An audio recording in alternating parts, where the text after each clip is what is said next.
দর্শক আসসালামু আলাইকুম। আমরা দেয়ারা কোহিনুর স্কুল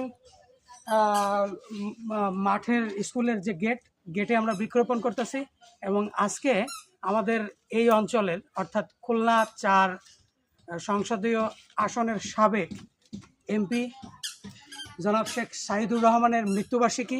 তার মৃত্যুবার্ষিকী উপলক্ষে তার নামকরণে তিনি বাংলাদেশ ওয়ার্কার্স পার্টির পলিট ব্যুরো সদস্য ছিলেন এবং আমাদের এই অঞ্চলের অত্যন্ত জনপ্রিয় একজন মানুষ।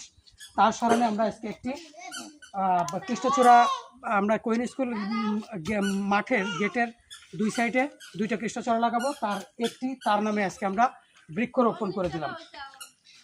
অর্থাৎ এই বৃক্ষটা রোপণের মাধ্যমে আমরা তার স্মৃতিটাকে ধরে রাখার একটু চেষ্টা করতেছি। এখানে আমরা পরবর্তীতে এই বৃক্ষের নেমপ্লেট দিয়ে বৃক্ষের নামকরণ করে দেবো।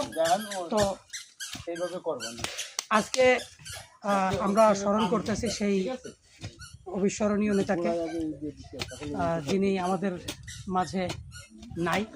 আজকে তার পঞ্চম মৃত্যুবার্ষিকী উপলক্ষে আমরা তার রুহের মাগফিরাত কামনা করতেছি এবং মহান প্রতিপালকের নিকট প্রার্থনা করতেছি, মহান প্রতিপালক যেন তার সকল ভালো কাজের বিনিময়ে ছোটখাটো ভুল ত্রুটির মার্জনা করে তাকে যেন ক্ষমা করে দিয়ে তাকে যেন জান্নাতবাসী করে দেন। আমিন।